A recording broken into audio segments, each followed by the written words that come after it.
ഒരു പൂരത്തിലും ഈ ആനനെ എഴുന്നള്ളിക്കരുത്. നിയമം ഇവിടെ ഉണ്ടെങ്കിൽ, ഇവിടെ ഒരു നിയമം ഉണ്ടിച്ചെങ്കിൽ ഞങ്ങൾ ഇതിനെ ഇറക്കില്ല. ഉറപ്പിക്കാമോ? ഇത്തിരി നേരം മാറുക, ഒത്തിലൊടിച്ചേ കാക്കുക, എതിരാളി നടുങ്ങണ പോലെ കൊതിക്കട രാമാ.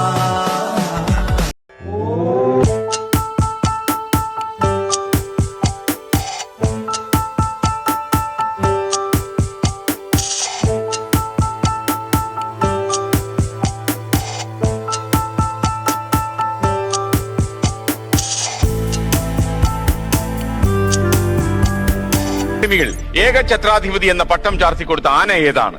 Option A Thechikottukavu Ramachandran, option B Chirakkal Kalidasan, option C Mangalamkunnu Karnan, option D Pampadi Rajan, option A Puthuppally Kesavan. സത്യമുള്ളതാണു നിന്റെ അശ്വമേധ ലീല. പണ്ടു രാമൻ ശ്രീരാമൻ